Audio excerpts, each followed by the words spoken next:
Après avoir travaillé avec de grandes marques, que ce soit de grandes marques ayant pignon sur rue avec plusieurs dizaines de boutiques en France et aussi de grandes marques donc e-commerce bien installées qui font plusieurs centaines de milliers d'euros de chiffre d'affaires annuellement, j'ai pu donc tirer 5 clés qui vont pouvoir être ultra bénéfiques pour toi et ces 5 clés pour réussir en e-commerce issues donc des grandes marques. Salut à toi, c'est Yacine de Snapeo. Donc comme tu le sais, j'ai une agence qui est dédiée exclusivement à la publicité donc sur Snapchat Ads et je fais donc affaire à des entreprises physiques, des e-commerçants, etc., etc.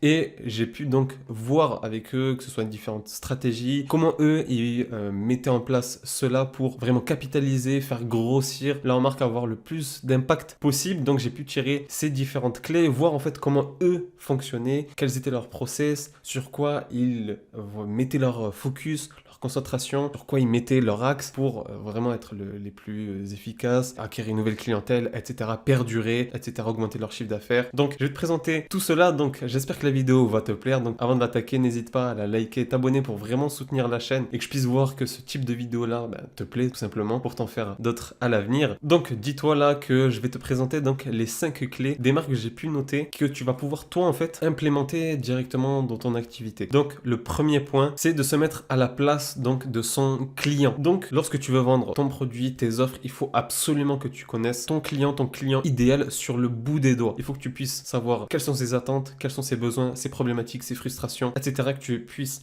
vraiment en fait connaître tout ça et vraiment l'intégrer pour te mettre à sa place en fait. C'est ça qui est réellement important. Et à partir de là, quand tu as fait ce travail-là de recherche, de vraiment de se mettre à sa place, etc., de le comprendre, tu vas pouvoir donc axer ton copywriting, donc ton message par rapport à ça. Donc c'est réellement quelque chose de très important à ne surtout pas sous-estimer parce que c'est que de cette manière-là que en fait toutes les grosses entreprises arrivent en fait à évoluer, à toujours avoir de la nouveauté, à toujours attirer ne serait-ce que de nouveaux clients ou faire revenir leurs clients qui ont déjà acheté, etc., etc., et ne pas se faire avoir par la concurrence, ne pas se reposer sur leur laurier, etc., etc., et être en constante évolution et amélioration. Le deuxième point, c'est de se différencier, donc de se différencier drastiquement par ses offres et son marketing. Donc à toi de travailler tes promesses, travailler tes offres, d'être le plus impactant, celui qui va apporter le plus de valeur à ses clients, tu vois. Ce que j'ai pu voir moi en ayant travaillé avec ces marques-là, surtout vu que moi je suis dédié exclusivement à la publicité sur Snapchat, tu vois, c'est que les marques qui ont fait l'effort de vouloir se différencier, qui recherchent à toucher de nouvelles cibles, à les toucher différemment,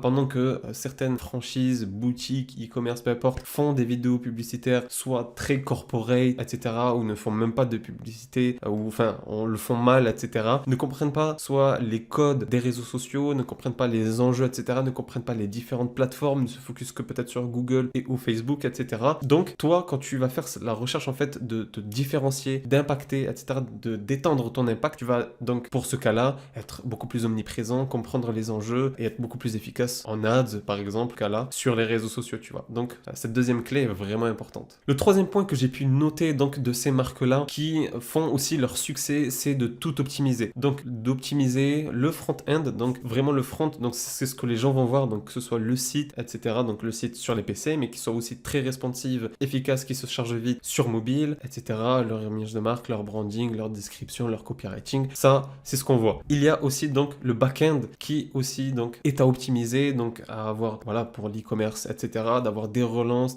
travaillées, des newsletters, vraiment être là et exister, créer une relation avec, donc, ses prospects et par la suite ses clients et de réellement exister et de rester dans leur conscience. Donc, pour ce troisième point, vois ça, en fait, comme un immense iceberg. Tu as en haut, en fait, le site, ce que tu vois, etc., mais il y a derrière vraiment tout l'axe de se mettre à la place de son client, d'avoir vraiment le back-end d'optimiser, des relances email, SMS, etc., d'avoir des upsells, downsells, des upsells par la suite, par email, proposer différentes offres, etc., relancer des clients, voilà, tout ça, c'est une part aussi non négligeable du chiffre d'affaires qui génère. Le quatrième point, pour moi, qui est le plus important de tous, donc si tu es resté jusqu'ici dans la vidéo, tu as très bien fait parce que c'est le fait de miser, c'est ce qu'ils font, ils misent donc sur la LTV, donc la Lifetime Value. Donc qu'est-ce que c'est? C'est le fait, en fait, c'est ce que un client va te rapporter donc sur sa, entre guillemets, durée de vie. Donc si tu as, par exemple, toi qui vends un produit qui est quelque chose de consommable, si tu ne mises pas sur la lifetime value, le client va venir une fois, consommer et ne plus jamais revenir. Alors que si tu fais l'effort, voilà, de créer une relation, de le relancer, etc.,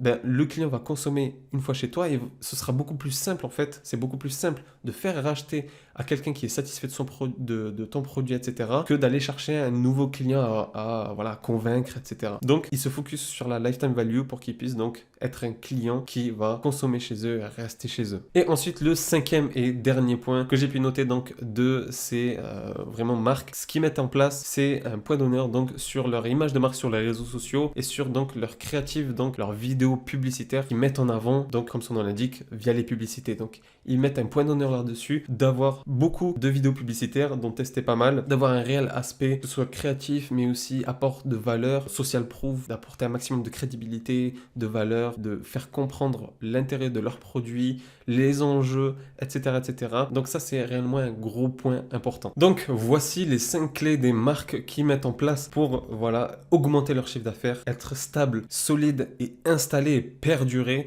avec une vision long terme d'entreprise. Et c'est ce qui fait donc leur succès à court, moyen et long terme. Donc j'espère que la vidéo t'a plu. N'hésite pas à me la faire savoir tout simplement en likant, t'abonnant, en me laissant un commentaire juste en dessous. En tout cas, j'espère que la vidéo t'a plu. N'hésite pas, comme tu le sais, à me suivre, voilà, sur Instagram et autres. Et comme tu le sais, en description, tu as de quoi. Donc si tu souhaites aussi te développer sur Snapchat Ads et avec nous, avec Snapeo, je te laisse regarder les premiers liens en description. Et en tout cas, ce serait un plaisir d'échanger avec toi. En tout cas, on se dit à la prochaine. J'espère que la vidéo t'a plu. N'hésite pas à la partager et autres autour de toi. Et on se dit à très vite.